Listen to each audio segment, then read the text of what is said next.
प्रिय विद्यार्थियों, महाराजा गंगा सिंह विश्वविद्यालय बीकानेर के द्वारा निर्धारित पाठ्यक्रमानुसार बीए प्रथम वर्ष राजनीति विज्ञान के सेकंड पेपर प्रतिनिधि भारतीय राजनीतिक विचारक के अंतर्गत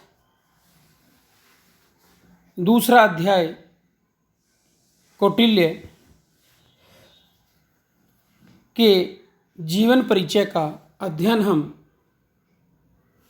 प्रस्तुत वीडियो के अंतर्गत करेंगे। भारत के महानतम कूटनीतिज्ञ कौटिल्य के जीवन के संबंध में प्रामाणिक सामग्री का बड़ा शोचनीय अभाव है।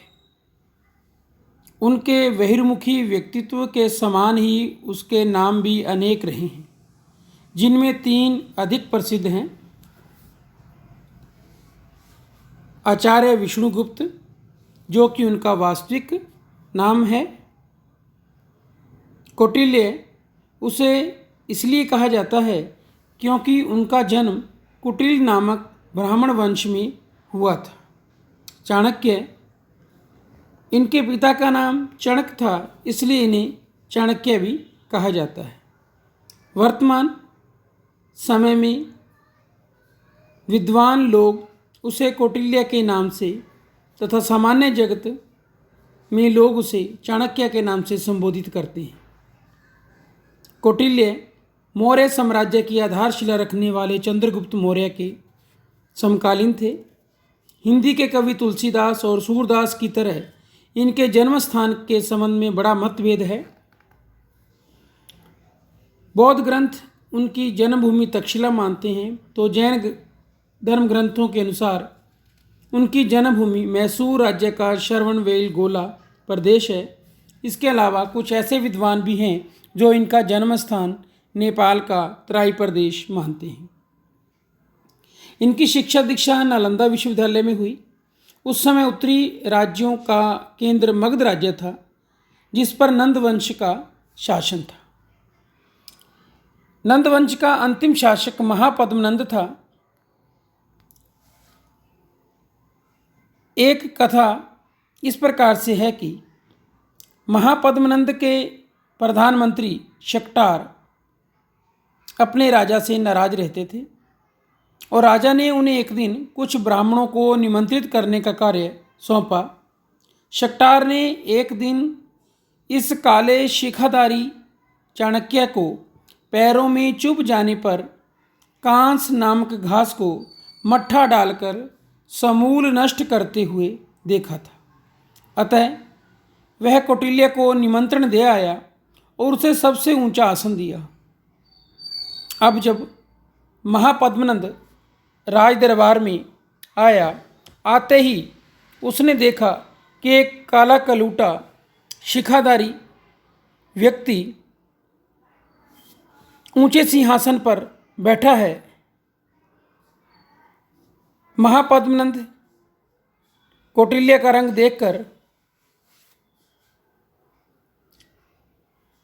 उसे रहा ना गया। उसने कौटिल्य को बहुत अपमानित किया। इस अपमान के कड़वे घूंट को कौटिल्य सहन नहीं कर सका। उसने उसी समय अपनी बांधी हुई शिखा खोलकर प्रण लिया कि जब तक नंदवंश का नाश नहीं कर लूँगा, शिखा नहीं बांधूंगा। कौटिल्य एक सच्चा ब्राह्मण था और तत्कालीन समय की परंपराओं के अनुसार उसका उद्यम अध्यापन कार्य था। शास्त्र तथा शस्त्र के ज्ञाता और शिक्षक के रूप में उसे तत्कालीन समय में अत्यधिक ख्याति प्राप्त थी। उसके समय का शायद ही कोई ऐसा शासक या मंत्री रहा हो जो इस महानतम आचार्य का शिष्य न रहा हो, अथवा उसकी नीति से, उसके व्यक्तित्व से, उसके कार्यों से प्रभावित ना हुआ हो। कौटिल्य एक आदर्श अध्यापक के नाते स्वयं को व्यवहारिक राजनीति से अलग रखना चाहते थे, किंतु अनिच्छा ना होते हुए भी तत्कालीन परिस्थितियों के दबाव में वह भारत की संपूर्ण राजनीति का केंद्र बन गया। क्योंकि उस समय यूनान के राजा सिकंदर ने भारत पर आक्रमण कर भारत के बहुत बड़े भाग को अपने अधीन कर लिया और भारत में उस समय अनेक छोटे छोटे प्रभुता संपन्न राज्य हुआ करते थे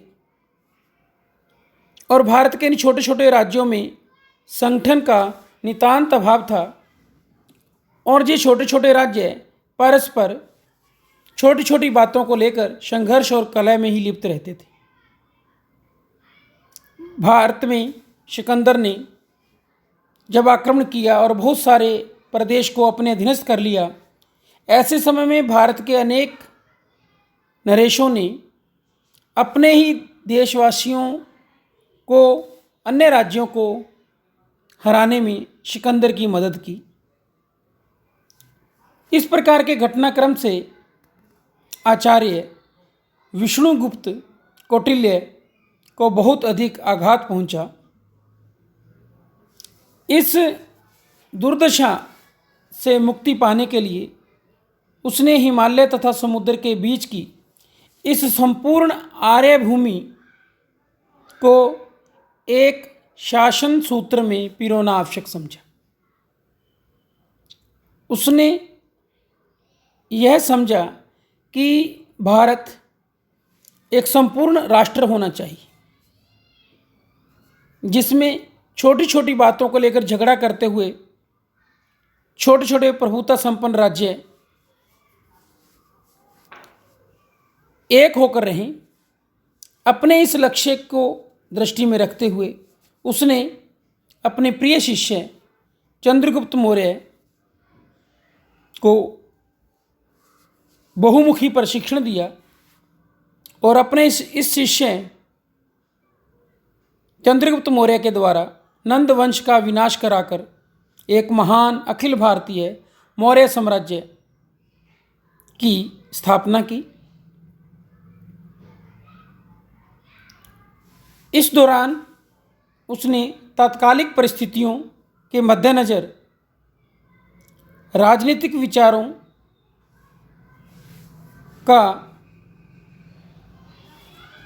लेखन करते हुए एक सुप्रसिद्ध ग्रंथ जिसका नाम अर्थशास्त्र है की रचना की।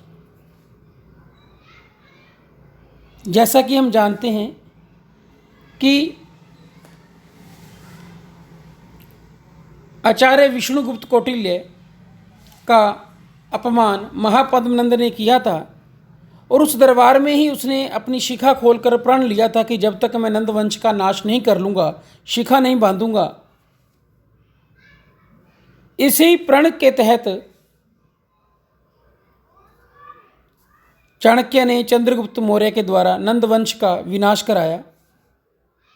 चंद्रगुप्त मौर्य कौटिल्य की सहायता से ही सम्राट बना था और कौटिल्य न केवल मौर्य साम्राज्य का महामंत्री वर्ण सब कुछ था, क्योंकि मौर्य साम्राज्य जैसे अखिल भारतीय साम्राज्य की स्थापना करने वाला वास्तव में चंद्रगुप्त मौर्य नहीं, चाणक्य का मार्गदर्शन था। किंतु इतना विशाल व्यक्तित्व होने के बावजूद भी चाणक्य एक आदर्श ब्राह्मण की भांति वह त्याग के आदर्श को ग्रहण कर वीतराग तपस्वी ही बना रहा। उसके अनुसार राज सत्ता का उद्देश्य प्रजा के सुख और हित का संवर्धन तथा संरक्षण करना था। प्रतिदिन उठते ही शासक को यह सोचना चाहिए कि प्रजा का आर्थिक उत्थान किस प्रकार हो और अर्थानुशासन कैसे स्थापित हो। उन्नति का मूल आर्थिक उन्नति है। प्रजा सुखे शंखु राज्ञ प्रजानां च हिते हितम न आत्म प्रियम हितम राज्ञ प्रजानां तु प्रियम हितम तस्यान्तोत्थतो राजा कुर आदर्शनम शासनम अर्थस्य मूलोत्थानम अर्थस्य विषय।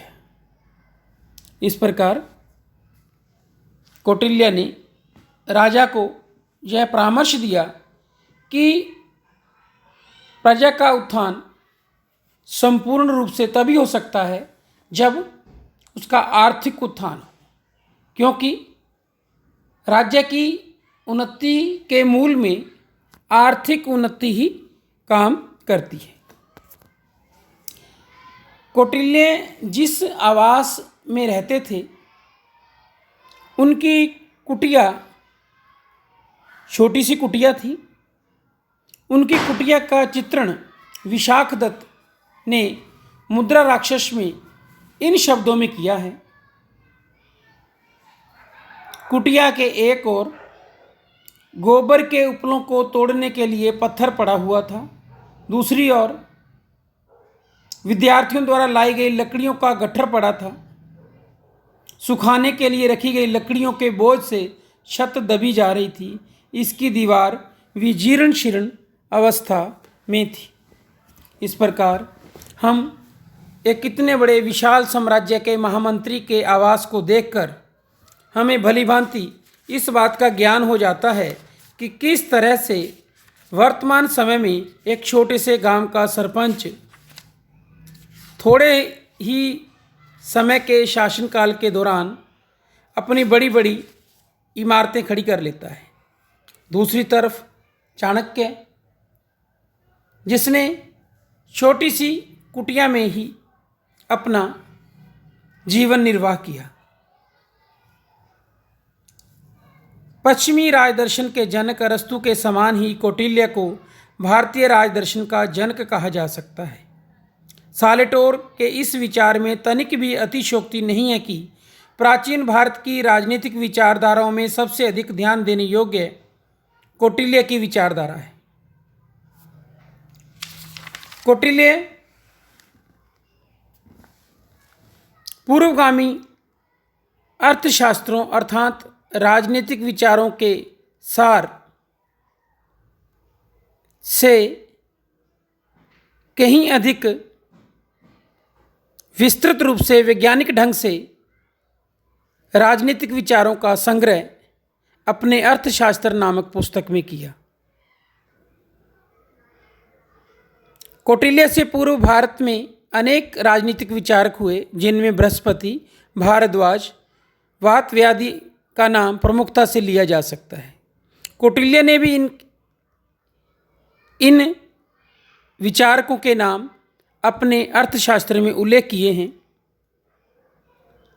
रामास्वामी का कथन है, कौटिल्य का अर्थशास्त्र कौटिल्य से पूर्व की रचनाओं में इधर उधर बिखरी हुई राजनीतिक बुद्धिमत्ता और शासन कला के सिद्धांतों एवं कला का संग्रह है। कौटिल्य ने शासन कला के एक पृथक और विशिष्ट विज्ञान की रचना करने का प्रयास किया और इस प्रयास में उनका नवीन रूप में विवेचन किया है। कौटिल्य ही वह प्रथम विचारक था जिसने राजनीति की एक स्वतंत्र विषय के रूप में विवेचना की और इस प्रकार राजनीति को वह स्थान प्रदान किया जिसकी वह वस्तुतः अधिकारिणी थी।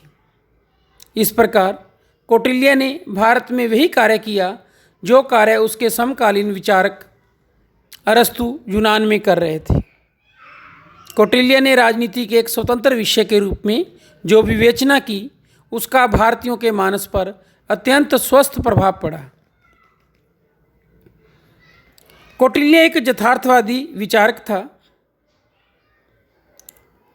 कौटिल्य की यह धारणा कि राजा को अपना शासन ऐसे मंत्रियों के परामर्श से चलाना चाहिए जो निस्वार्थ, त्यागी और योग्य हों, आज भी नितांत सत्य है। कौटिल्य ने राज्य के लोक कल्याणकारी कार्यों की जो व्यवस्था की है, उससे वह लोक कल्याणकारी व्यवस्था के जनक के रूप में हमारे सामने आता है।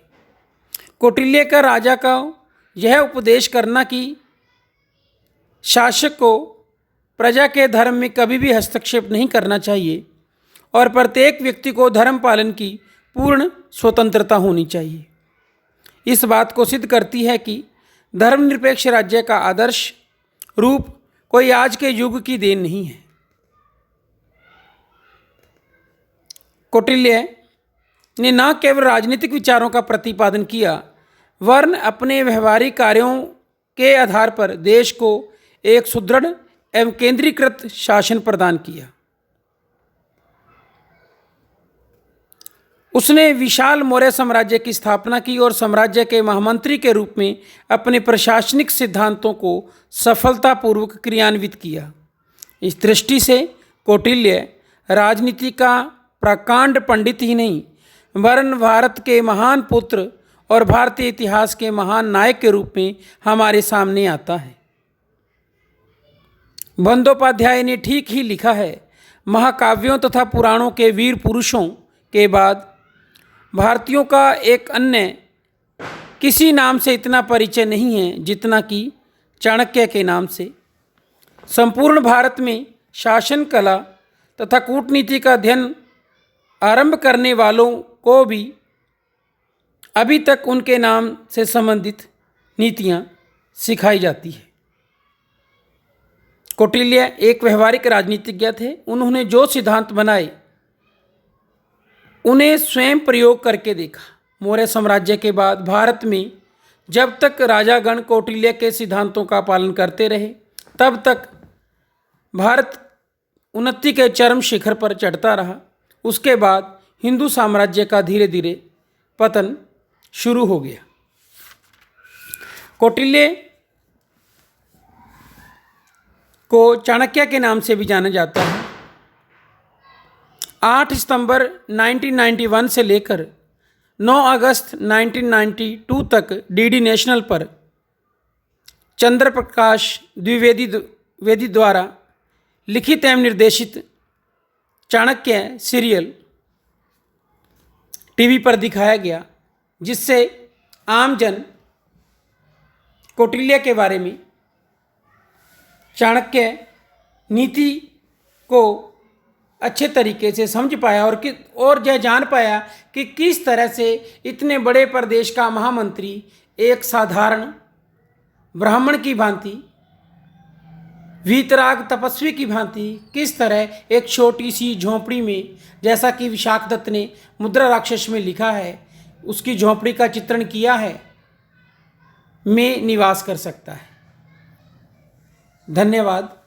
Thanks for watching.